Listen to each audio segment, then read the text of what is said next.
Welcome back to the Beyond the Bucket show. We have a very special guest, a longtime coach at multiple levels, at the Division I level, the junior college level, and high school level. He has a large coaching tree, and we're going to get into all that. Coach Bob Burton, welcome to the show. Well, thank you. It's great being here. I just touched on it just a little bit, but your coaching tree is very, very robust. My former high school coaches used to play under you, and there's probably 30 to 40 guys that have gone into coaching that you either coached or mentored in some way. Can you tell me a little bit about what that means to you, leaving such a legacy? Because a lot of the things that you taught them, I was indirectly taught from your former players. So tell me a little bit about that. Well, I think that's one of the reasons that I really enjoyed coaching at all the different places I was at, which so many of these kids that I coached were basketball people. Sure. And not just players, but they just love basketball. They love the game. And so many of them were so open later on to getting into coaching and wanted to continue like I did. Yep. And that made it really, really good. I really was very fortunate to have so many great players and great coaches help me in all of the years that I coached. And I honestly, I get as much satisfaction watching these guys coach today than I did when they were players. And especially because I can see how tormented they are now, like you coaching, and all that. It's a lot easier sitting on the stands or when you're a player. Then it's being a player is a lot easier than being a coach. And I really have enjoyed this. And to be honest, most of my best friends are actually ex-players, and most of them are still coaching. Unbelievable. Like I said, the lineage that you've produced, it just goes to show you the level of impact that you've had on so many. Tell me a little bit about your life philosophy, because so many times the game of basketball is a reflection of life, but you've been successful at pretty much every venture that you've taken on with basketball or even outside of basketball. So just give me your life philosophy and how others can, maybe be benefited from some of the things that you've done in your life. Well, I think, Chris, the big thing is passion. Yeah. And when I was in high school, I remember we had an assignment when I was a freshman to go interview somebody that you wanted to be when you became an adult, I guess, and grow up. Sure. And I went and interviewed our high school basketball coach. And even at an early stage, as a player, I obviously wanted to play like all players. You Right. play as long as you can until they kick you out of the gym. They kicked me out of the gym a little quicker than I probably wanted to go. But I knew that I really wanted to coach. And the thing that I had was the passion of basketball. I honestly coached like 43 years or something, like 44 years, somewhere in there. And I don't honestly remember a day of going to work. I mean, there was tough times. I mean, because you put your heart and soul into it. A lot of times you care more than the people that you're trying to motivate. Sure. But the biggest thing was passion. And if you have passion, I don't care what it's in, what profession, desire, you got to pursue that. Then it's not a job. It's not work. It's something you're going to absolutely love. So that was my biggest thing. And my whole life revolved around basketball. I mean, it was from day, the minute I was playing until even today, I still absolutely love it. I'm amazed when I see a lot of these older coaches who retire and you don't see them at games and you don't do that. You can't keep me. I'm at all high school games. I mean, I know you are. I just love going and watching my former players, but I love watching these kids play and still learning. And so probably that was the biggest thing for me, is just how much I love the game itself. Right. Two things that I took away from that. One, being a lifelong learner. There never comes a time, even you had just mentioned before we jumped on the air about, hearing some of the stories that you're going to tell on the podcast. But like I said in a book, sometimes you reread it, you miss some certain things. So being a lifelong learner, no matter what genre that you decide to go in, I think is very important. And then you hit the nail on the head with the passion. I mean, if whatever walk of life you're in, if you're a basketball coach, like I'm so blessed every single day to have a job where it's centered around helping other people and coaching basketball, two things that I really love and enjoy. So I really appreciate those two things, Coach. Yeah, and I think along those lines too, and I think you're going to find this out with longer you coach because you're still a young guy, but I really learned this later too. Not only passion and love for basketball, but being around young kids Sure, yeah. is terrific. And I remember hearing John Wooden years ago say, you can never get old if you're around young kids. And he's absolutely right, because they'll eat you alive. Yeah, for sure. They will eat you alive, and in a good way. And you have to stay on top of it, and you're constantly being challenged, and your mind's going. And I think that those two things, the game, love of the game, and being around kids and young people, and then obviously seeing you can make an impact in their life. I never really kind of thought about that per se too much when I was coaching. Yeah. Because it was all about really trying more to win. It was about getting them to where they wanted to go, which is along those lines. Yep. But after later on, when you do see the impact that you have, right, and through a game, through basketball, but there's so many life lessons you can learn going through that. Definitely. Touch on the relationship piece of it all. You just mentioned that, you were focused on getting them to achieve things that they probably couldn't do on their own.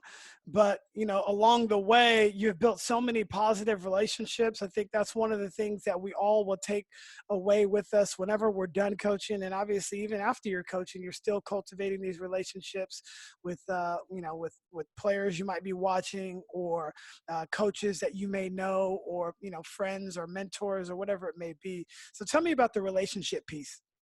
Well, I think that probably the most fun part is anytime that you, like in code, when you've coached kids, and now all of a sudden they become adults, and now your relationship changes from being a coach, which is a different thing. It's probably a lot like being a parent to a large degree, to now becoming a friend. Right. And it's really funny. I think most of the former players that are coaches still view me as a coach, coach, But I also, now there's a lot more friendship with it. The edge is gone to a certain degree, although most of them will tell you, oh, no, he still gets on me. You still, and I do, because I know it's important for all of these guys and gals that are coaching, that you want honesty. They want honesty. They want to be the best they can. And it's just like, when I was coaching guys, I used to tell them, I'm going to tell you a lot of things that are wrong. I mean, we haven't got time to discuss them and debate them right now. We can do it later on. Yeah. And so it's a little different now when some of these guys are adults, and are women too. There's a lot of women that I have really good friends, and I love watching their teams. I've always been a big advocate of women's basketball. My best friend at Cal State Fullerton was the women's coach, Dr. Mary Alice Jeremiah, and we just had a blast. So I've really enjoyed that part. So I've really met actually a lot of women in basketball, and been involved with their teams and watching them and going through that, so forth. But it's a different deal when they become adults, and how your relationship changes. Sure. So, back when you first started coaching, people were different. You can really challenge people. You can really, get on them. Today, it's not as prevalent. Most of the times, my high school coach today would have probably been fired for the things that he said to us during practice. And you look back on it, and you realize, hey, that he was just trying to get the most out of us. And it was successful. It ended up working. Today, we kind of have to massage it a little bit, with the challenging players or whatnot. Tell me what it was like back in your day with that. And now, when you look back on it, those relationships, maybe people didn't understand you had to be that hard on them. And then, when they get older, maybe they say, Coach, I remember when you did this, but now I know why. So tell me about that. Yeah, I think that's probably the most interesting debate and talk about and coaching today is coaching the modern day player, men and women. And you talk to the old timers like me and all those guys, and you're absolutely right. And your coach was terrific, coach, Brad Quinnett. He played for me, one of the greatest players I've ever coached at West Valley, and a hard guy to coach. He was tough. He'll tell you that, but because he was so competitive.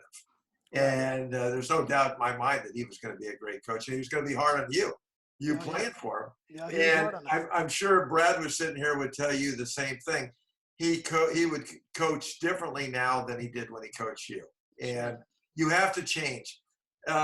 Players have changed, but society's changed. Sure. And you have to change in that whole thing. And I think a lot of things that I did back when I was in high school and when I was in college were insane. It was unbelievable because it was just the way you did it. And there was no touchy-feely stuff. It was all very aggressive. I remember when I was at Willow Glen, this interesting story, Chris, I had a really great team my last year. This was 1980. And we were getting ready for the playoffs, and I had a college coach come in to recruit one of my players.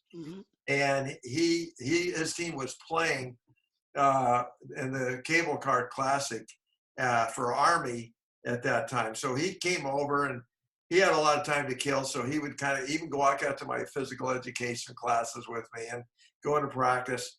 And I think back the 2 days that he was there, and I was insane. I was just screaming and yelling and going, and he just sat there and he listened, but he was tough. Well, it was Mike Krzyzewski. That's who the coach was. He was recruiting this kid, Ron Brumfield, and he was at Army. Then at the end of that year, he got the Duke job. And I think back on that, and I go, this guy must have thought I was completely nuts, because he gets into guys, but he's always got into them a different way.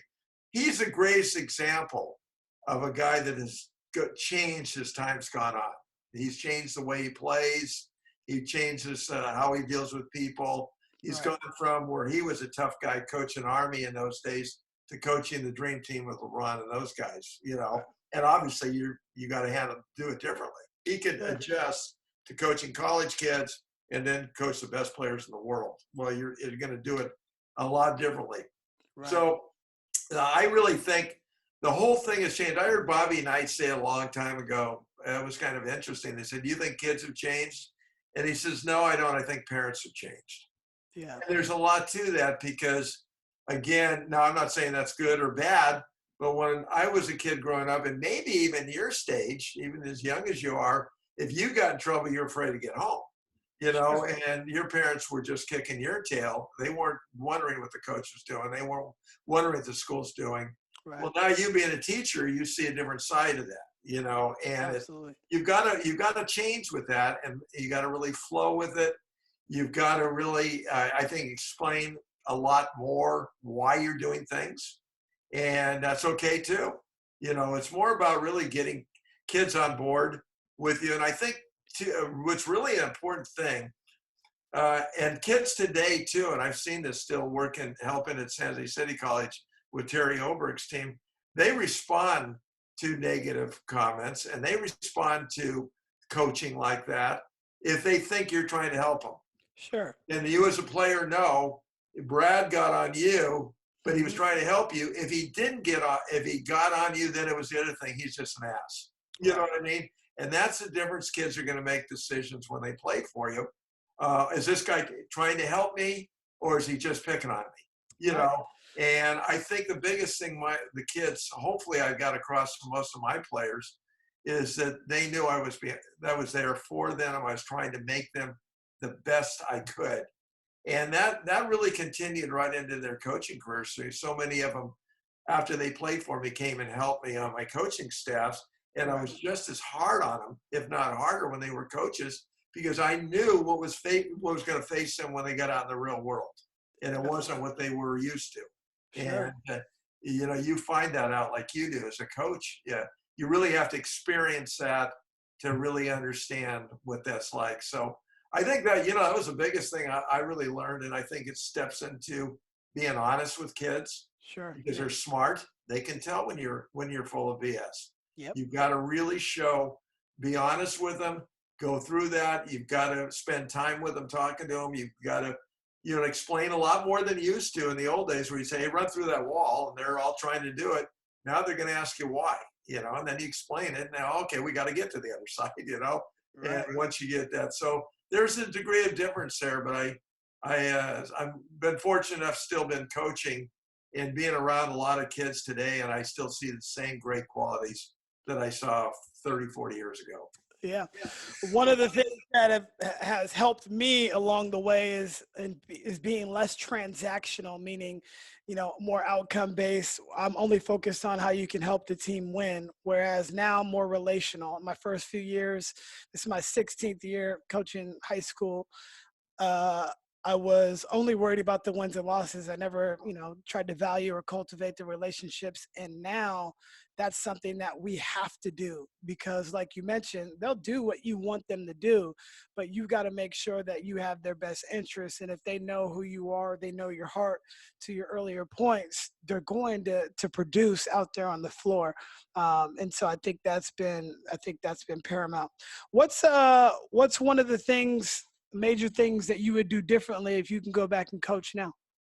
I probably not as hard as I was and stubborn. Yeah. There was a great coach from Menlo College years ago, Bud Presley was one of the great coaches in California. And he was the toughest guy I'd ever been around. And his players absolutely loved him. Yeah. Just loved this guy. But he was just, oh my God. And when it was really in the last days, I asked him the same question. And I said, what would you do differently? And he said, I wouldn't have been as hard on kids as I was. But this is what made him good. Him being hard on guys. And they loved him. They absolutely loved him. Now, I'm not going to say that's the case with my guys, because I'm sure there's a lot of guys that didn't like me or it just didn't fit. Yeah. I always tried to really, and even back in those days, in the old days, certain kids respond to different things. Everybody responds to more positive things, and we've learned that today. I think that's what I've learned. And to answer your question, I think I've learned more. If I was doing it then, I would have been way more positive than I was now. Than I was then. Where I think kids respond, even back then, a lot more to it. So I think I would have probably lightened up a little bit better. Because I was really hard on guys. I mean, incredibly hard. And I think, when they went on, it really helped them, but also probably too much at times. And you'd like to back that off, but that was kind of the way I did it. And it was successful, and it was my personality. And even now when I'm helping at San Jose City, Coach O, it's, I've got to watch that a little bit, how I am. Because you're different. And that's different too when you're helping somebody versus your head coach. Sure. If you're a head coach, you've got a different role than assistants. I've seen that at all levels. Yeah. So speaking of, coaching roles, you've had a bunch in your 40-year coaching career. Started off at Cal Poly as an assistant coach. Tell me a little bit about your coaching journey. Well, it was funny. I graduated from Fresno State, and I knew I wanted to be a high school coach. That was my main goal. I really had so much respect for high school coaches, and just, again, never really thought about coaching at college. I just thought about high school. And so I found out that Cal Poly had a great program at the time. You could get your master's and teacher credential in the same year. And I'd gotten my degree in history, and a minor in physical education. So I was able to get into the Cal Poly program as a graduate student. And I ended up helping the coach there. And he was a new coach. He came in and brand new. And I was an assistant with him on the varsity, and they were Division II at the time. Mm-hmm. And in a good league. It was Long Beach and Cal Poly Pomona's and Northridge. A lot of Division I schools now, but at that time were Division II. Sure. And I learned so much there. Plus, I was going to school full time. And but I got to do everything. I did all the recruiting for them. I was the only coach there in the summertime. They had not even moved there, the new coaching staff. So when they send recruits up there, I would take them for the weekend and do the recruiting.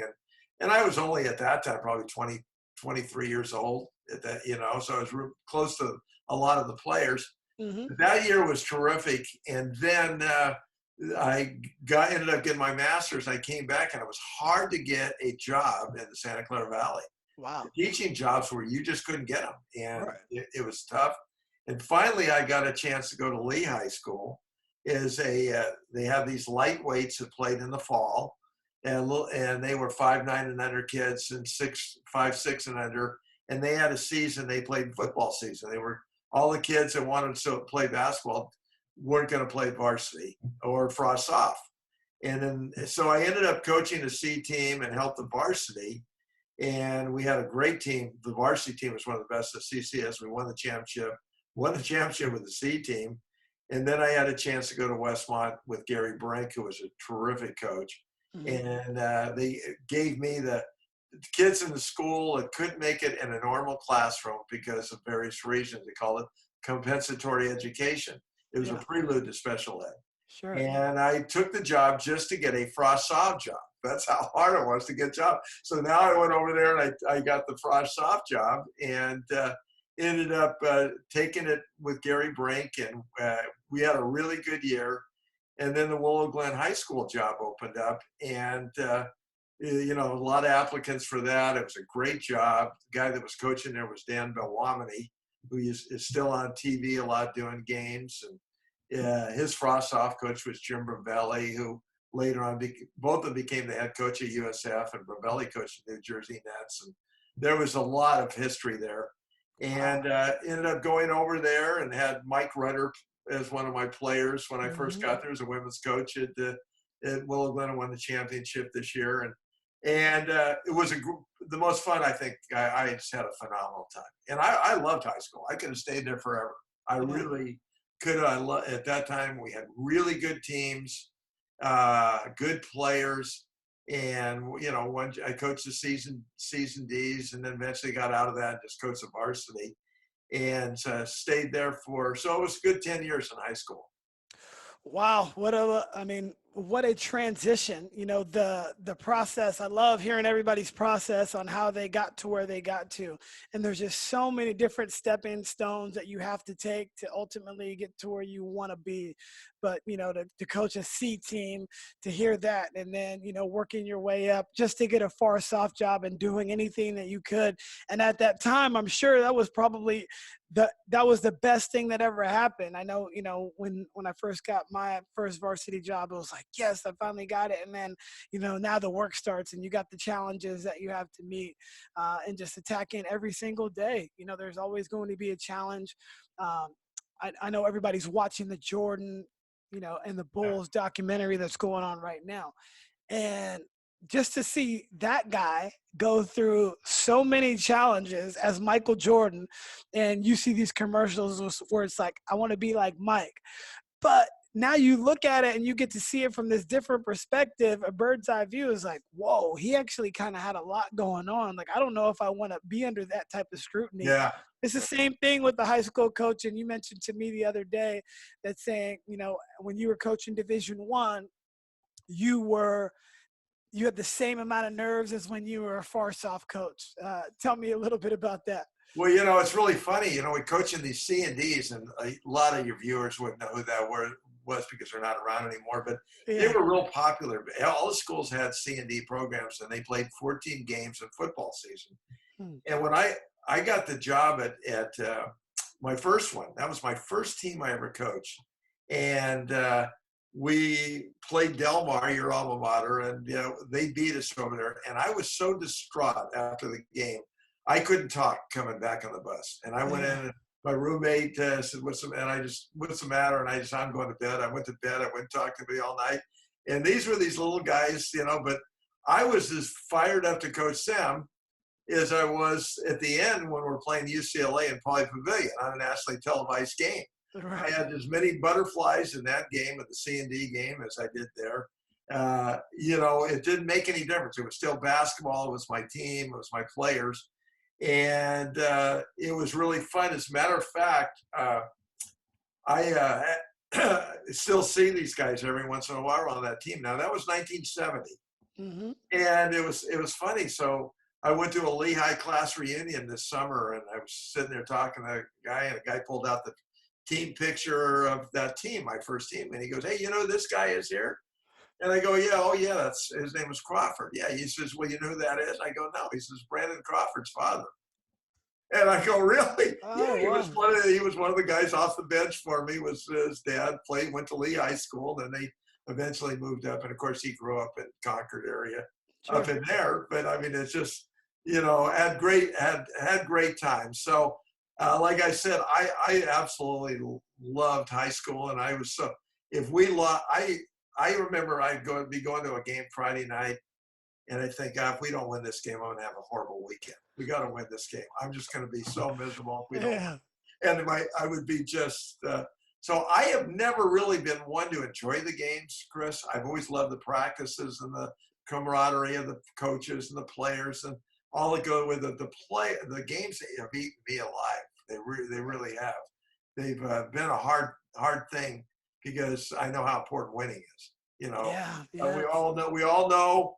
And I think it's really, and this is what I think Krzyzewski does a great job on. He pushes it's not about winning, but it's the effort and all of those things. But it's really about winning too, with when it comes down to it, because you want competitive kids that want to win, and that's why they're keeping score. Right. If they weren't, it wouldn't be up there. Right. No, losing's hard, man. Even to this day, you remember. It's funny. You remember all of the hard games that you probably came up a little bit short, Oh yeah. unless you won a championship or whatever it may be. But those are rare. Even Coach K's only won 5. I believe it's 5. 5 times out of a 40-year career.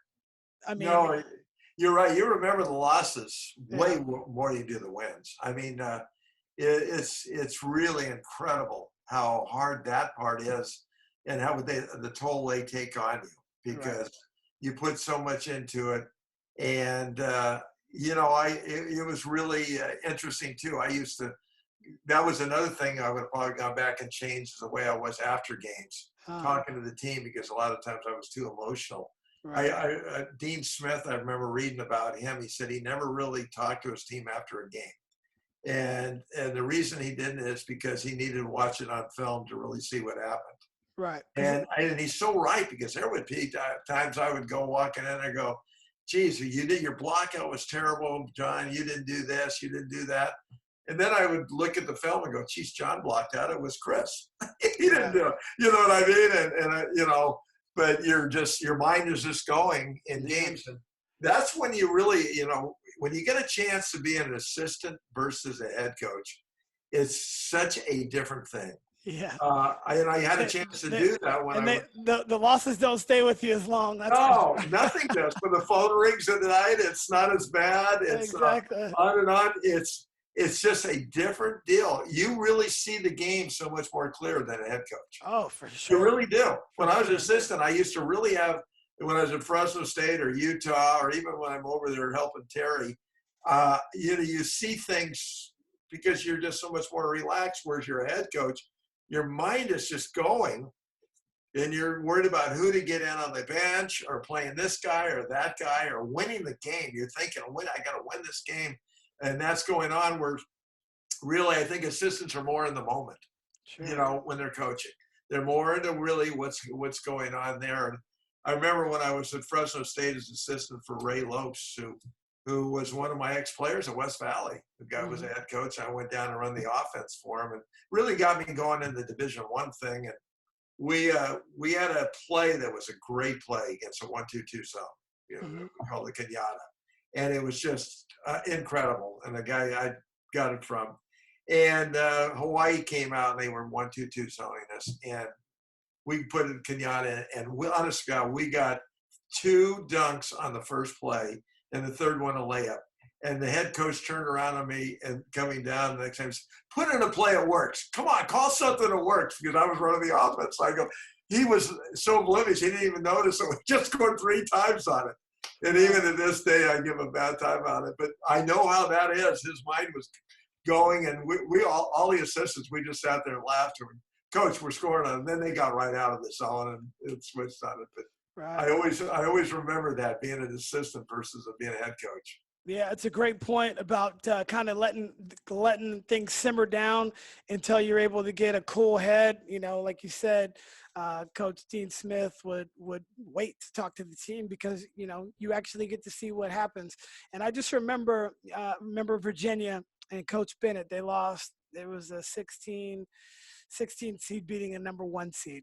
Yeah. And and that team who they lost to dribble drive the crap out of them, driving kick threes, and Virginia's defense is the best in the country year in and year out, and they lost that game. I felt so bad for Coach, but the way he handled himself, so much class. I was like, man, I couldn't imagine losing that game and then having the class enough to, compliment your opponents and not dog your guys out because it's embarrassing. Your team should never lose. You guys are the number 1 seed in the entire country, and that happens. But then the bounce back. I mean, when they make that documentary, you can't even. Yeah. Disney couldn't even make a better story than that for them to come all the way back, and it looked kind of bleak for them, but they made their shots and they made the plays. So I was so happy for Virginia and Coach Bennett. You're hitting on a great point there, and it goes along the lines of we talked about the game and passion and all that. Yeah. And that's being one word that's really important: consistency. As a coach. There you go. See, and if you look at Tony Bennett, it's the same win, lose. It was the same with all those great coaches. They're not up, down, up, down. Yeah, you're right. Down, you're up right. and down guys are the guys that, and that's what kids read too. They just know. Virginia guys know, that, and he gets that across to them. Now, obviously, he sells defense and the style of play and ball control and all of that stuff. But the really great coaches have always really been just so consistent, so the players know what to expect.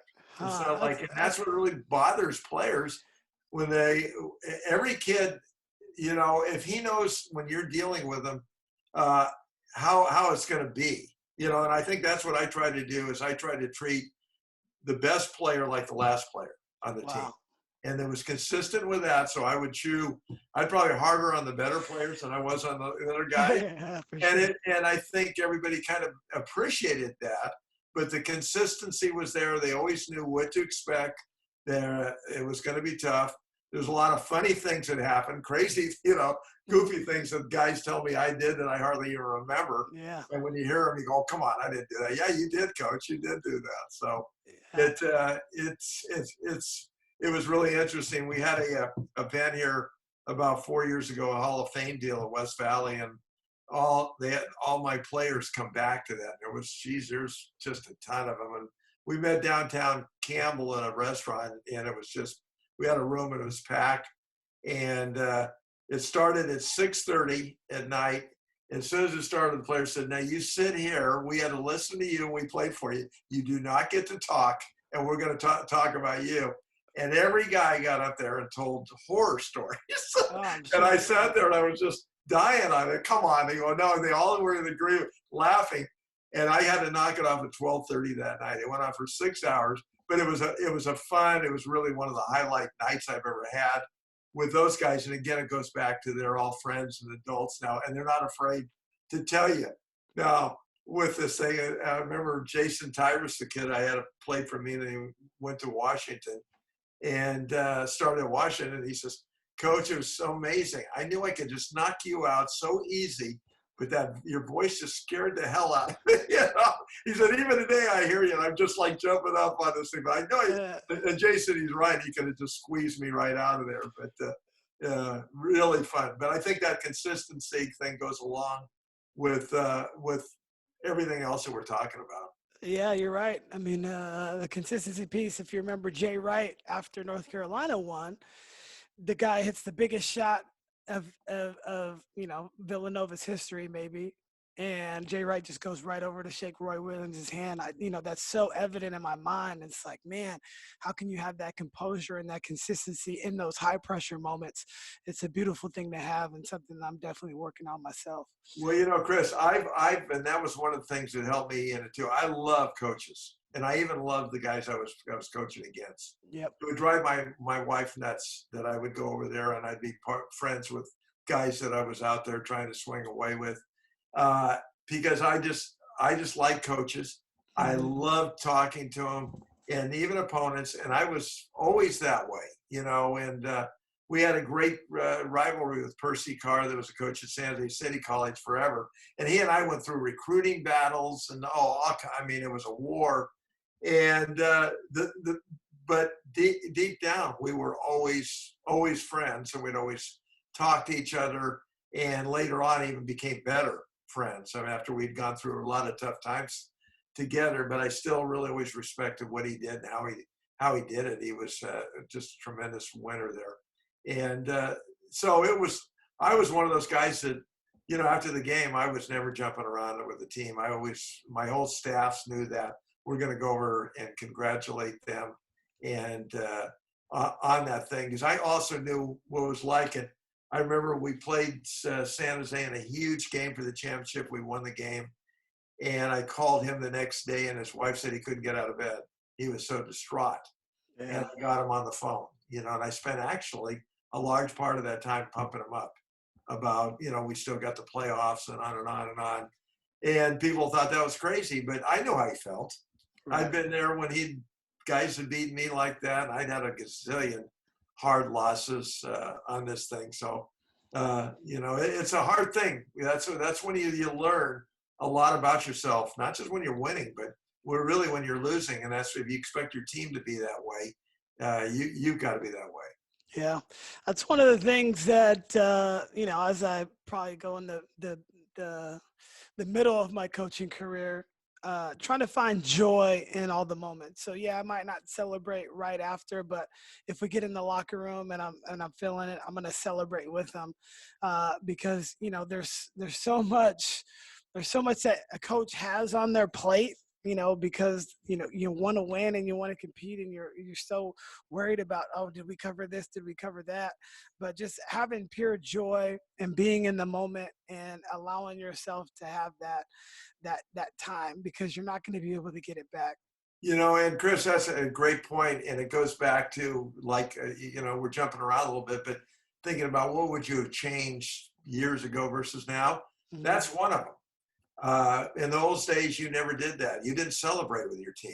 That was not something it was cool, and you didn't do that. You always had this deal. And I think that anytime you can let these kids see that you're having as much fun as they are, and you can laugh at yourself, and you can celebrate yourself, whether it's jumping around and they're pouring water over your head or whatever. Mm-hmm. That stuff is great stuff. Yeah, it really is, because it's showing the joy of your effort and working with them on accomplishing something, not just winning and losing, but what you've accomplished. And that's something I would have changed too. I would have really loved to put on more of a better face after wins. Yeah. I always was very complimentary. Did that on how we played, but I was always more into we got to get ready for the next game type thing. I always wanted to keep them focused. But I think that's a big thing today.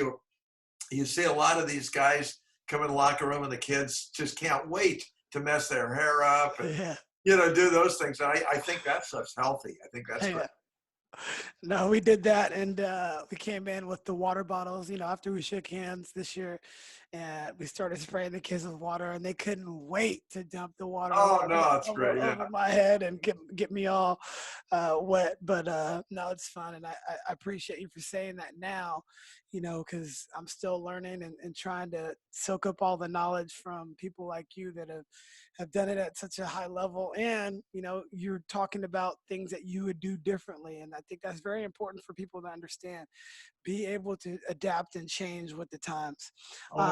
Yeah, it's huge. It's huge. So after the high school level, you had a very, very successful time at Willow Glen High School, numerous championships, a number of kids that got the opportunity to go on to the next level. You go to the JC, West Valley College, which started off pretty small. I don't think they had a program when you first started, and kind of took that program, put it on the map in the Bay Area, sent a lot of kids out.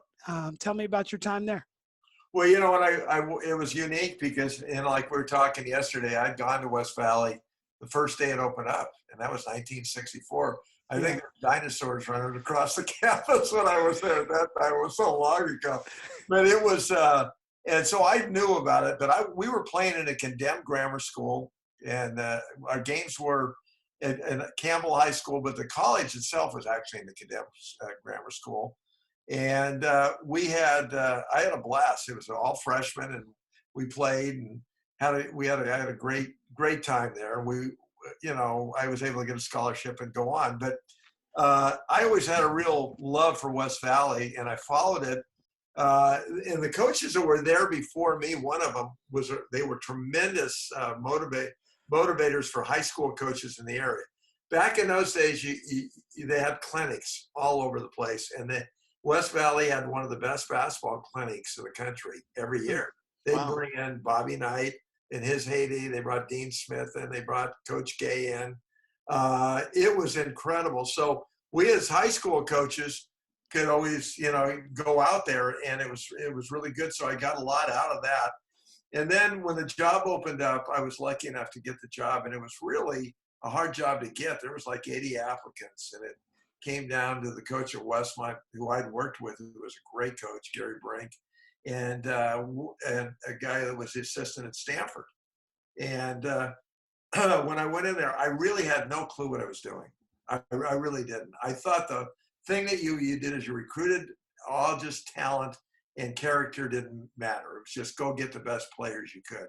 Right. And I did that. And I had a lot of I brought in some really good guys that were good kids that are still friends of mine today. And, I'll tell you about one of them in a minute. It's a real interesting story on that first year. But I had a lot of real goofballs. And I left a great high school team. And it was hard for me because the high school team was just so good, and they were rolling. And now I was over here, and I was inheriting a team that won 4 games the year before. And I had a bunch of goofballs, and I was trying to coach them, and it was an incredibly tough league. All the coaches were way better than I was. I mean, it was shocking how good they were and how out of it I was. I really didn't have a clue on recruiting. I didn't know how to really coach at that level. And we all know players are the keys. I mean, they're the keys, whoever you are. But I didn't really know because in those days, West Valley was a predominantly all-white school, and the league that they were playing with is all black. You had San Francisco, Oakland schools, and all of that. And kids down here at that time were really exposed to those type of players, the quickness, the athleticism. And I'd go over there and watch them play, and it was like, holy criminy, this is, we better go get some guys that can play on this thing. So I really learned a lot on that. But one of the players I brought in was a guy, it was really kind of unique. His name was Dennis Robertson, my first year. He had signed at San Jose State. They couldn't get him in, and I ended up getting him. And he was really a good player. And I'll never forget it. He was living in apartments over on San Amos Expressway, and I went to pick him up for practice. One day he was our best player, and there was this girl who was sleeping on the floor. She had curlers on. She was on the floor with just a blanket over her. And I woke him up. I said, who is this? Oh, it's my twin sister, and she didn't have a place to live. And he was from Los Angeles. She came up here, and I'm just it's okay if I let her stay here? And I said, oh, yeah, absolutely. So he played for me, and then he went on to play. Well, long story short, years later when I'm at Fullerton, he calls me up, and he goes, Coach, my nephew is a really good basketball player. One of those shots. And you get those all the time. You go, oh, God, awful. I want you to go check him out. He's out in Riverside. See if he's any good. You want to recruit him. So I go watch him. I watch this 6'4" post guy. He's playing. I go, and I liked him because he was so competitive, and he was good, but he was a center. Mhm. And, well, long story short, Kawhi Leonard. This was his uncle. Dennis Robertson is Kawhi Leonard's uncle. The kid he had me go watch was Kawhi Leonard. Are That's you what. kidding No, me? so I'm sitting there and I'm watching him, and I thought, well, he's an undersized post guy. He was playing modern day, and they beat modern day, and I wasn't smart enough really to understand how good this guy was, and I called Dennis and I go, God, he's kind of an inside guy because he was in high school. And Yeah. then as the season went on, of course, he started to blow up at San Diego State, and got him. I don't know if we could have got him, but if we'd have been in there early, we may have ended up getting him. But Dennis is the guy that has disrupted the whole NBA. He's a guy. He's his agent now. And, Really? yeah, Okay, now it makes sense. when Yeah. you see Uncle Dennis on there, Yes. this is the guy. And this was Kawhi's mother was sleeping on the floor. Was homeless at that time, and the kid's Wow. father, later was killed in Compton. He owned a car wash there. Kawhi's dad was killed. So for Dennis raised him. He with his sister. So he's now one of the top. He runs the whole thing for the kid. But small world. I mean, I'm really off the beat on what we're talking about. But I love that. it's a funny story. But I had guys like Dennis that were later went on and we had a lot. And then really the light went on that you don't win with those kind of guys. You better not Dennis Robertson. You win with Dennis Robertson and Ray Lopes and a lot of the guys that I had with that team. But the key thing is you better recruit character. And now character became really important to me. Not only players, talent, but the character of the kids. And you better recruit good players. So we kicked it in and we started getting better and better. And the local JCs around here, Percy Carr wasn't really recruiting a lot of the local kids. He was recruiting guys out of the area. So I started getting all really local kids. Mm-hmm. And it became the place for the kids in the Santa Clara Valley to go. And then as time went on, I went to University of Utah. I took a year off and went to Utah as an assistant with the idea maybe go in that direction. And I was in charge of the whole recruiting deal just as soon as I got there. And it was a national recruiting thing. So I had to get organized, learn how to recruit quickly and all that. And I really learned how to go about doing that. And then I came back to West Valley because the coach there was on shaky grounds. Did they hold your job or? Yeah. Okay. And it gave me a leave of absence for so you had 1 year. 1 year. Okay. Yeah. And that was it. And I wanted to stay, but like I said, he was on shaky grounds and I ended up coming back. And it was really there that I learned how, I was able to now not only being exposed to different coaches within that league that I was playing in, and also playing a coach at the Division I level, seeing what all of those guys, because we were playing Notre Dame's and seeing how all of that went. So I think I became a better coach X and O's wise, but I really got the recruiting down better. Right. And then it started to go from there. And then in the 20 years I was there, we had 80 kids go to Division I, which is insane. And that's not to mention the Division IIs and all that, but it just got better and better where every year we became one of the top programs in the state. And it was ironic, the other one was San Jose City. They were right there with us. So right here we had two of the top teams. And again, it's like Carolina and Duke. They make each other better.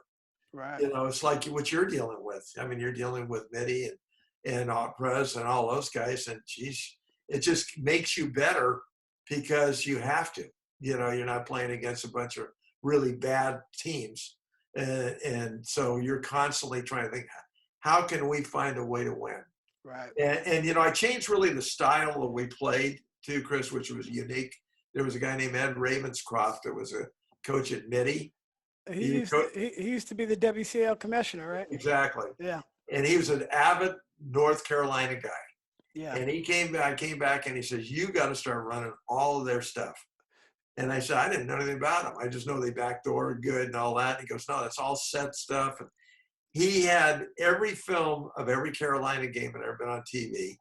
And he and I sat there in the summer, and I went through it all, and I learned the whole system. So that's where box came from, huh? That's for boxing, yeah, all of it right there. So And we ran that same system in high school: 50, 51, 52, yeah, 53, 54, box the one, whole box two, box three.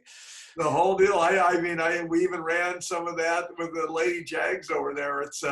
But that's where it came from. It was all North Carolina stuff through Ed, and it was terrific because now we weren't really originally as athletic as San Francisco City and those schools, but that offense really, because it gave you, back doors and a lot of things to keep teams off balance, and they didn't know it was coming. Yeah. And dribble in, and 2-foot stop and back door the guy in the corner. I always thought it was just something that they did, but it was all calls and sets. And it really, in the fast break, all of it changed everything from us. So now we were getting really good players. We were really running a good system, and the kids were all going on. So the whole thing was now really rolling.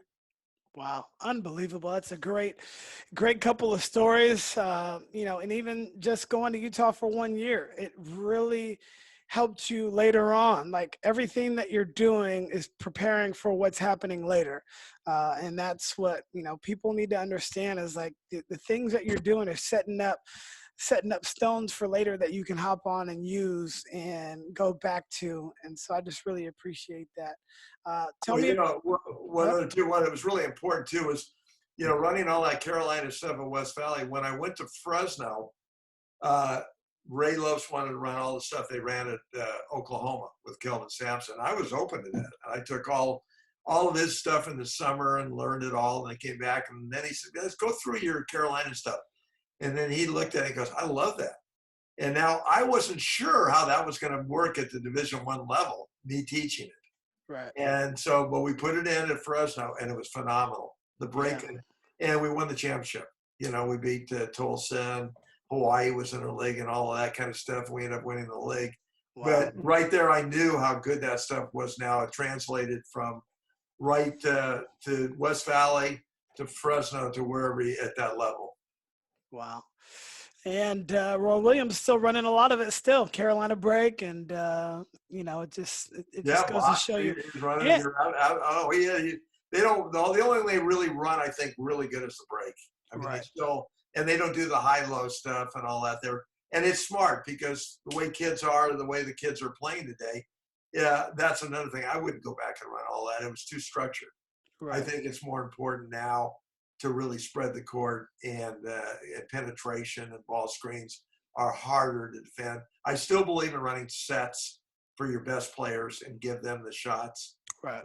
First chance right away to get the ball in their hands and then get the game going. But I also like the idea to have plays where you can call for all different kids and they're all involved, and you can exploit teams and so forth. Yeah, I agree. So tell me a little bit about your time at Fullerton. You were at West Valley for 20 years, and then you get your first opportunity. You said you had interviewed for other Division I jobs, but you didn't get them. So maybe touch on that briefly, and then tell me about the Fullerton experience. Yeah, it was really amazing. I wasn't even in any other job. No matter how many games we were winning in West Valley and how good that was a legitimate thing. Guys were not hiring JC guys. So when I went to Fresno to help my guy, it was not the idea of moving on and getting a Division I head job. It was the excitement of going to that level and getting a chance to coach there and see what it was like, because I loved where I was at. But like I told you, I could have stayed in high school forever. That was as much fun as I've had. So when I went into Fullerton, obviously there was a bad situation there because I think they'd won 20 games in the previous 4 years, and 10 of those were that year. So it was a tough deal. And the coach that was there before me was really a good coach, Donnie Daniels. And he didn't get fired. He quit the job, went to UCLA as an assistant. So he was the assistant at UCLA when they had all those great teams with Ben Allen. And I'm gonna stop you right there because you and Sam Peraro are terrific with that. And Sam told me this off air, but always praising the person that comes before you, because those players that you're going to be in front of, they played for that person before you got there. So don't, try to tear down what they already did. Take the good stuff and then put your little sprinkle on it and go from there. So I just really appreciate you saying that, because a lot of times young coaches, they may say, oh, your previous coach or whatever it may be used to do it this way. We're going to, no, that's not the approach that you should take. And I really like the fact that you praise the other person. Well, I really felt that way, and he had come in under circumstance. Fullerton had been on probation during his time there, and they took so much away from him, and he'd gone to Fullerton, so he was a guy who played there, and then he went to UCLA. He just recently last year was the number one assistant at Gonzaga, so obviously the success he's had, and he just retired, but he was just terrific. And he was a big help to me. I was on the phone with him every day talking about Ben Hallen's one of my best friends, and we talk about UCLA basketball, but we'd always talk about his guys. And I'd say, geez, I'm having trouble with so-and-so. And he would, God, he'd give me so much insight to it. He was so supportive. And when we had success, he was the first guy calling, but he was wonderful. But, the job the first year was really hard, and we really had a lot of really shaky guys. It really was a hard deal. And now my main goal was to try and change the same thing we did at West Valley. I thought the key was recruiting JC kids and transfers, because I didn't feel that they could get the top high school kids, and it would take too long. And I'll tell you, in today's age, I feel even more so because of the way the kids are transferring. And, kids get into that mid-major thing and they have success. The big guys see that and they go, hey, well, come on to USC. Like Santa Clara just lost their 2 starting guards this year. Right. One's going to Notre Dame, one's going to USC. And it's devastating on this thing. So, and it's just going on. But we did that really hard. And we were just okay the first year. It was a hard year. And then the next year, we really had a really good year. The season ended. And we lost their second game in the Big West playoff. But we had a nice season where we won like 18 or 19 games, something like that. Mm-hmm. And then we got a call from the NIT, and we got in the NIT. And they put us at Oregon State. We were supposed to just go up there and be cannon fire for them because they were Pac-10, and they would beat us, and then they would move on. But we went up to Oregon State, and we won in an overtime game. Then we went to USF, and we won by 17. And by that time, we had 8 guys on the team. We had so many injuries. My top player got hurt at Oregon State, USF. He didn't go. And we lost our backup point guard. We went back and we played Georgetown, and Georgetown was 8 guys. One of my players tripped over the cords on the floor because it was a TV game and sprained his ankle. So now we were down to 7 guys. He did that to shoot around. I said, oh my. And they had Roy Hibbert, Jeff Green, and a whole bunch of guys. I mean, they had a bunch of players. And we hung in there. It was a nationally televised game, but we lost the game. But that really, the Cal State Fullerton, which is a baseball school, phenomenal baseball school. Yeah. Everybody got so excited about it, and it really kind of clicked it in. And then we started, we really hit the transfer thing hard. And then 2008, we ended up winning the league. We won the Big West tournament. Then we went to the NCAA tournament for the first time in 30 years. And unfortunately, we draw Wisconsin. It was a horrible draw. They were, big, strong. We were starting Marcus Morgan from Lee High School in West Valley at center at 6'5", and he's guarding a guy named Butch something. He played in the Celtics. He was 6'11", but we hung in there. But they wore us down. We ended up losing the game. But now the fact of getting a chance to go to the NCAA tournament was just an incredible experience on that thing. Unbelievable. So, yeah, it went on, and then we ended up going to another postseason tournament, CTA. So in the 9 years I was there, we went to 3 tournaments and won the league, and first time in 30 years for the NCAA. So there was a lot of plus, and we had 3 guys who played a little bit in the NBA. One of them played a lot, and that was terrific. And again, some of those guys are coaches now that played for me. One of them's a number 1 assistant at SMU.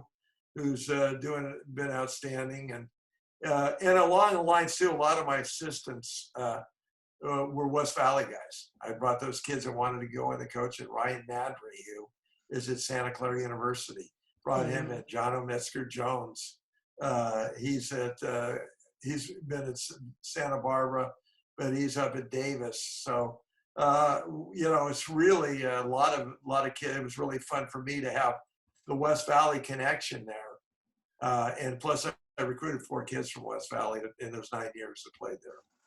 Wow.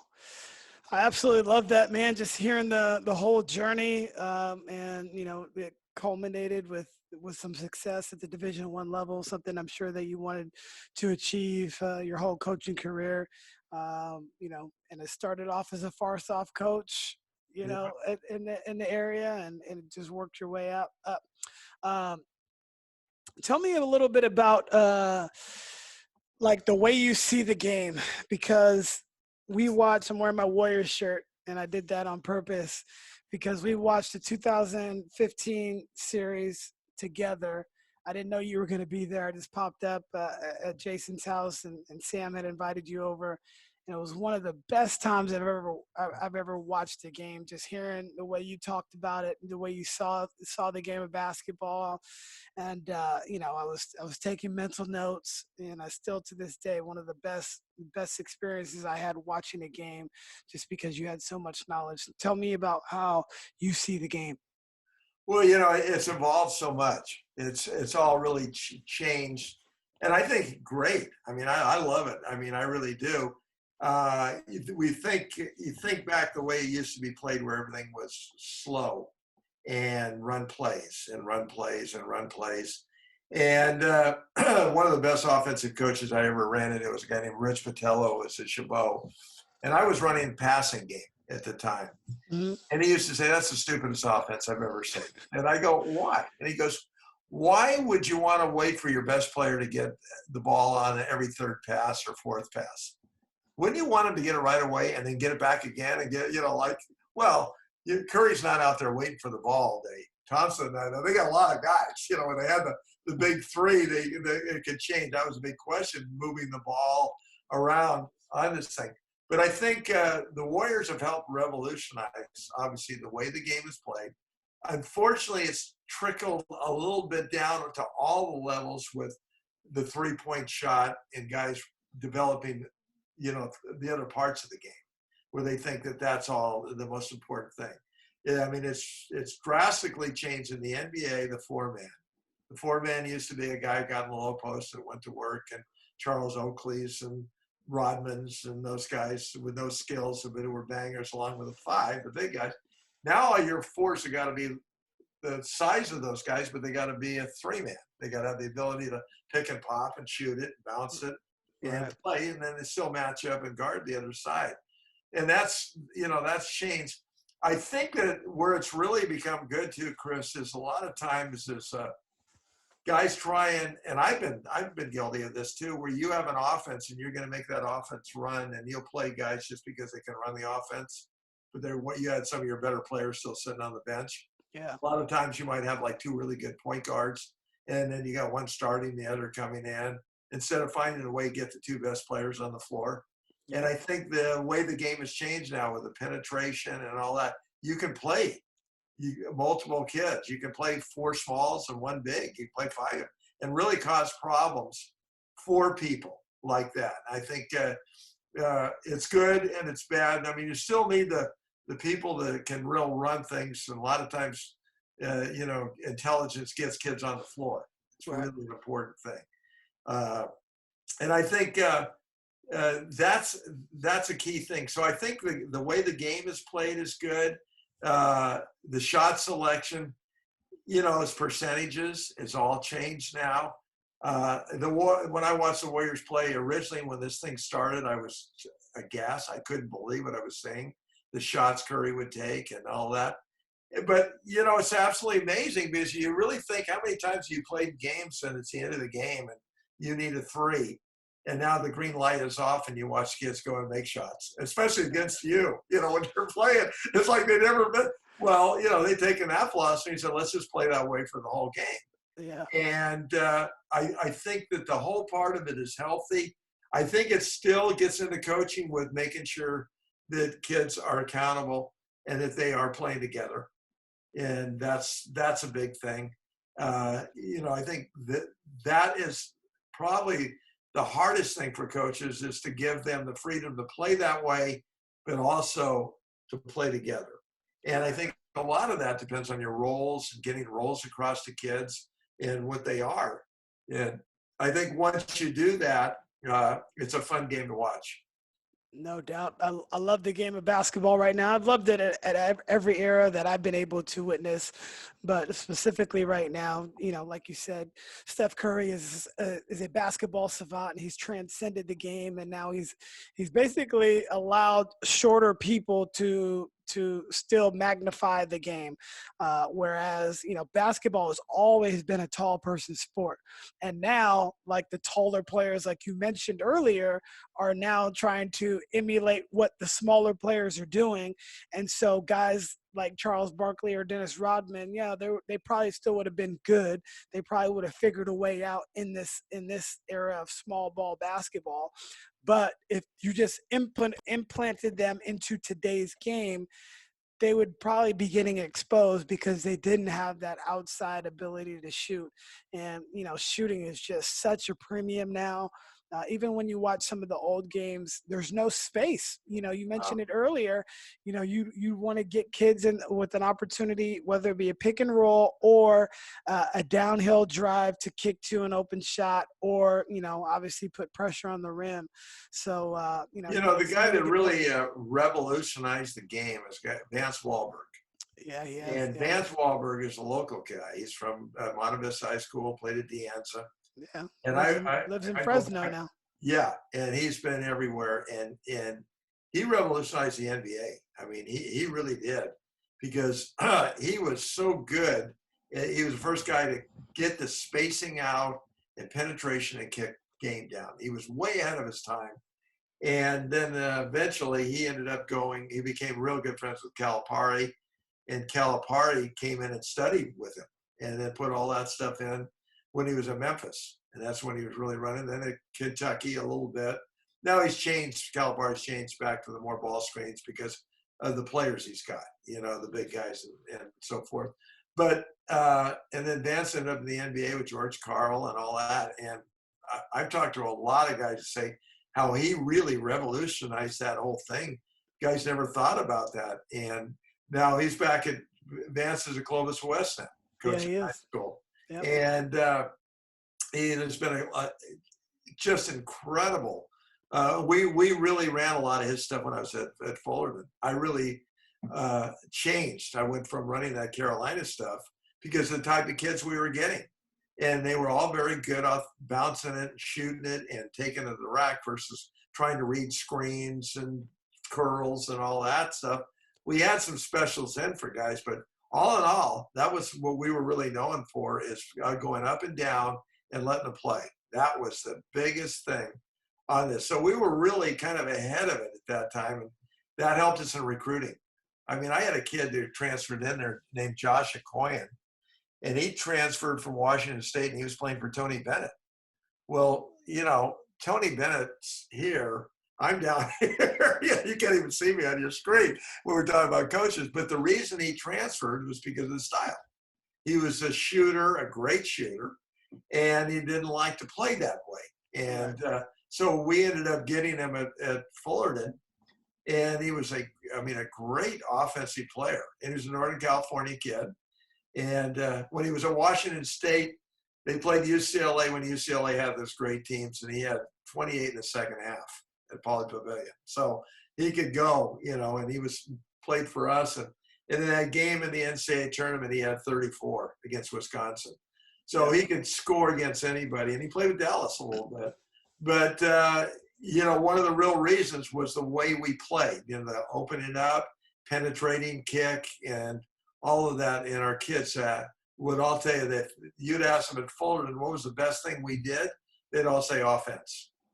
And if you ask the guys at West Valley what was the best thing they did, they say offense. But they were two different offenses. One was Carolina and structure and calls, and the others was what we're talking about today, more along of really opening up the court, spacing, and letting kids play more naturally, and then getting your best players on the floor. Right. No, now as we wrap up, there's so many important people that we have. I know your wife, Tony, has been a supporter of you this entire time. Tell me about what that's like for her to, she has to be ingratiated in this basketball culture as well. Because when you marry a coach, all coaches' wives know, and someday I want to get all coaches' wives on a podcast in this forum so they can tell the behind-the-scenes stories of how difficult we are. But tell me about her supportive role throughout your 40-year coaching career. Yeah, I wouldn't be successful at all if she hadn't been on board with this thing. She was absolutely not only a great coach's wife. I mean, she's a great person, but players. She's been real insanity for the players. When they talk about me and her, they kind of look at her like, well, we can actually talk to her. This guy's goofy, but she makes sense. And she jumped on board with the whole thing. We went together because I was single until I was 40. So I didn't get married until I was 40 years old. Oh, wow. And basketball just dominated that. So for somebody to come into my life at that stage, they had to really be on it. And when we were, she was with me at West Valley those first couple of years there, and then she went to Utah. That's when we got married. And then we came back. That's when she really got involved in the coaching thing, and she was really involved with the West Valley. And then, it was you look at her, she was an administrator on the east side of San Jose and had a great job. And all of a sudden I came one day and said, hey, listen, what do you think about moving to Fresno and taking a coaching job down there?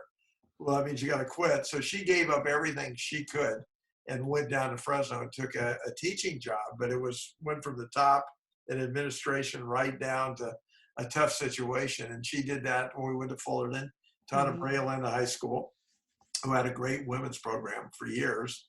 And she got as much kick out of it as anybody. And to this day, she still wants me to do it. She'd tell you right now, I really wish she was still coaching. And, when I'm over there at San Jose City helping Terry Ellicott, she'll be at all the games, and she really enjoys it. And you cannot make it in this business as a coach if your wife's not on board. You can't make it. It's just too hard. And you have to really buy into that, and they have to be part of that and know how important it is to you, because there's so many, like we talked about, highs and lows in this thing, and you want to keep the consistency thing going. So couldn't have made it without her. She's the best. Wow, Coach, I really appreciate your time, man. I can literally do this all day, just listen to you talk and tell stories. But I want to be appreciative of your time, and you shared so much with us in the last hour or so. I'm sure a lot of people are going to be inspired by some of the things that you've done, the things that you've learned, and just looking back on a 40-year coaching career, so many lives that you've touched. Really, truly amazing. Well, great, Chris. Hey, thanks, Megan, for having me on. I really appreciate it. It was fun. Anytime we get a chance to talk about basketball, it's a fun thing. So good luck to you. Now I'm going to make it up to your practices this year. I'm not going to weenie out on you like I did in the past. So I'll be up there yelling at you like these other guys.